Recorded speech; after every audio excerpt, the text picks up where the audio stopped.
Hello, everybody. Welcome. I'd like to introduce you to this fine group of, it's all ladies tonight, who are going to be sharing tonight enhancing health from farm to table. And I think that means a lot of things to a lot of people, but to me, it means how do you get as much health out of your food as you can without having to destroy the earth getting it,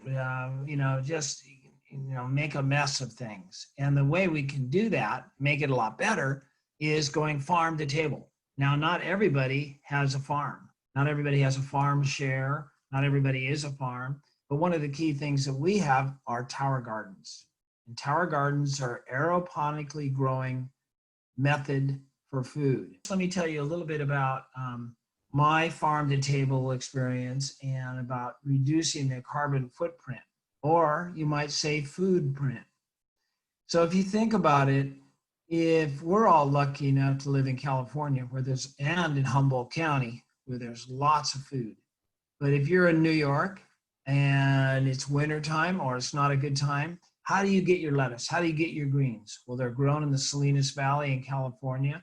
Then they're trucked, shipped, flown, all the way to New York, refrigerated, and delivered by a truck driver who then gets it to the store and you eat that. Well, if you think about the carbon footprint of your food, it may be healthy, but it's not healthy for the planet, not healthy for everybody else, for us to eat that way. We're not doing a good job. When you think about reducing the carbon footprint, just for instance, just the truck drivers that are delivering all of food, that's a huge amount of fuel that's going into the atmosphere. It's a huge amount to contributing to global warming. And by growing your own food in the tower garden on your own deck in your own backyard, you cut that down to practically zero. And I think that then what you have is you've lowered your carbon footprint, and you've got, and what Candice says, is a food print instead. And I think that is really, really cool. That's what I wanted to say about reducing that.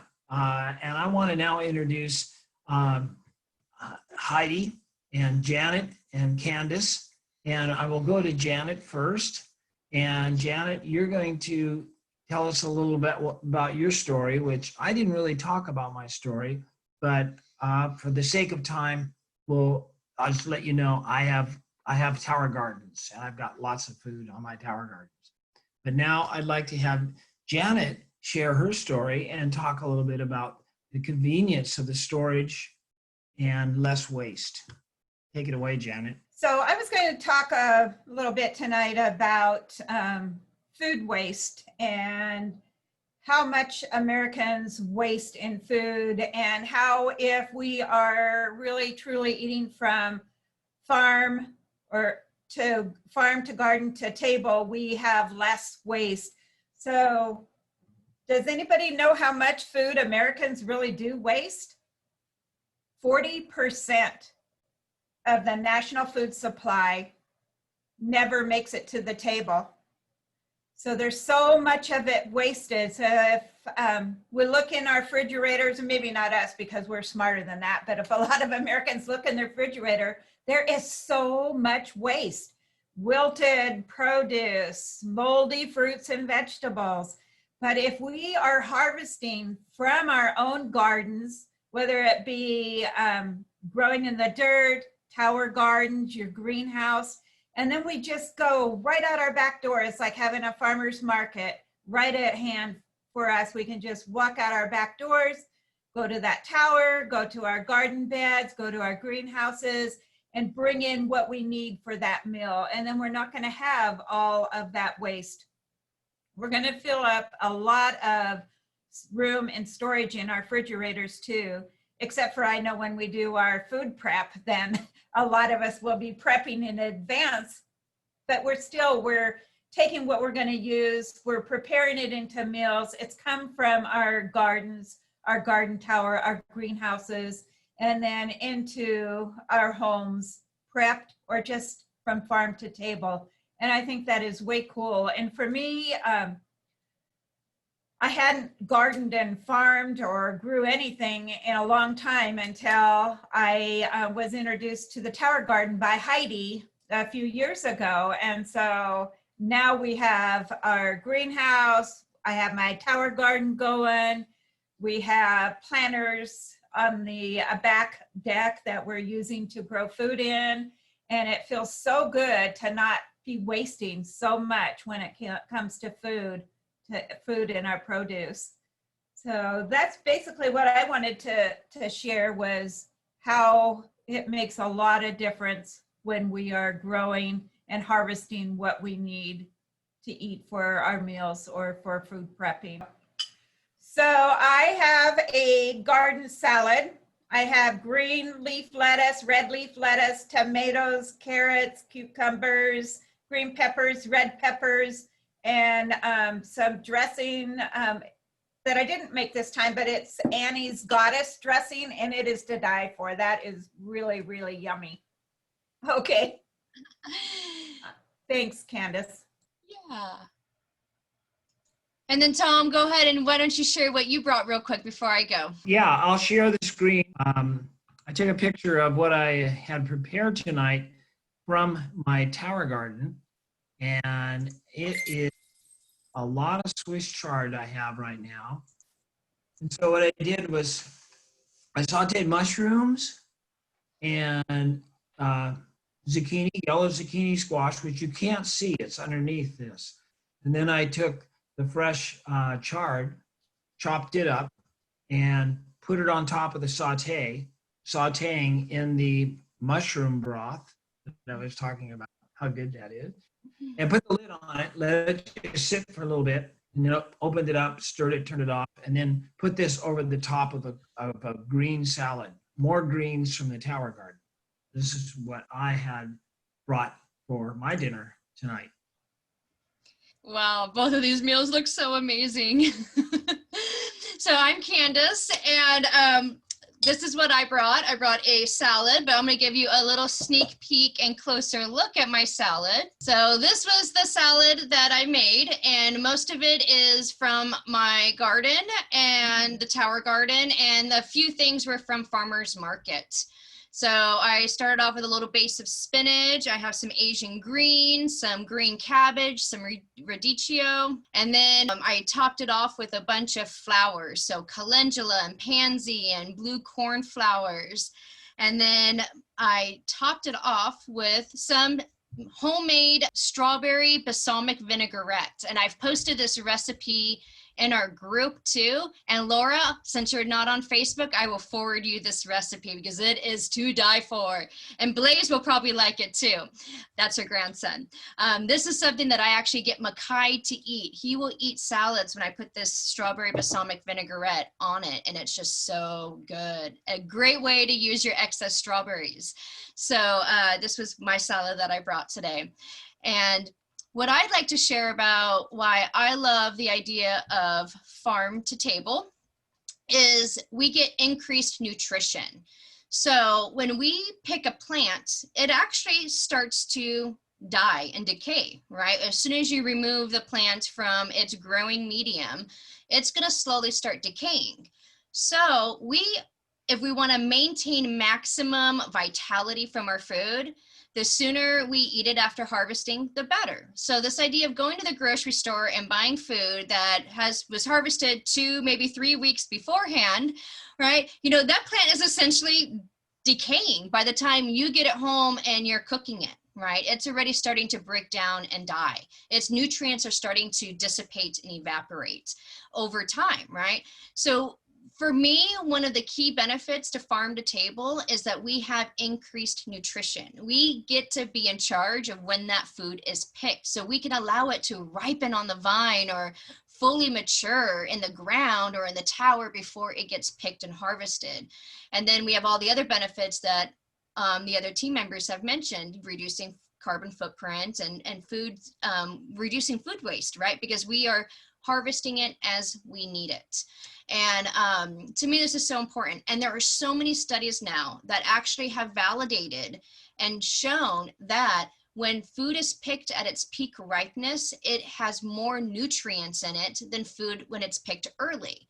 So if we can practice farm to table as best as we can, whether we're growing the food, whether we're supporting our local farmers, you know, whether we have a tower garden, whatever we're doing, if we can really work on eating food that's freshly picked, we're going to have more nutrition in our bodies. And so we're getting more value for what we're putting in. And that's what we want to do. We don't want to be eating a bunch of food that has minimal nutrients, because we have to eat so much more of it to get the nutrition we need, right? And this way we can eat less and have high packed nutrition coming into our bodies. And that's why I really value farm to table. And plus our food tastes better because it has its peak nutrition. It has a chance to develop all the flavonoids and all the phytochemicals in it that contribute to the color of the food, the taste, the moisture, you know, the experience. So food tastes better when it gets to fully come to its maturity on the plant. So I could almost show some pictures of some food that I harvest from a tower garden, but I kind of want to just get to opening this up so we can start casually having fun. So I'm going to go ahead and pass it off to Heidi, and she's going to share what she loves about farm to table and what she brought tonight. Hi, everyone. I'm Heidi Collingwood, and I'm so glad to be here tonight because gardening has not been one of my specialties, but it has been in our family for generations. My father is a master gardener. My husband is a gardener. And when tower gardens came out 5 years ago, I purchased one. And my husband was a bit skeptical about this, but I felt like it was something that I could do, something that was easy. And what I love about this is it's so convenient. I just go outside, I pick my lettuce and my herbs or my arugula and bring it into the house. And what I love too is the peace of mind that only I have touched this produce, because so some of the things I want to share here is that if we keep in mind that if we grow our own food, we get to control the growing environment. And I'm not sure about you, but I haven't heard of anybody getting outbreaks of E. coli or salmonella or listeria caused by homegrown produce lately. Have you? And what I love about the tower garden growing system is there's no cause for concern with contaminated dirt. So some people that are making gardens out of their backyards or front yards, if you don't get your soil tested, you might not know that there may be, you might not know the history of the soil there.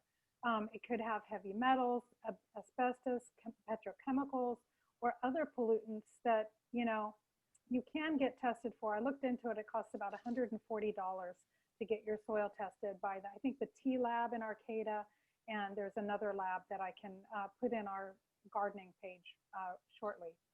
And what I love about the tower garden is that it is soilless, and there's less concern about contaminated dirt.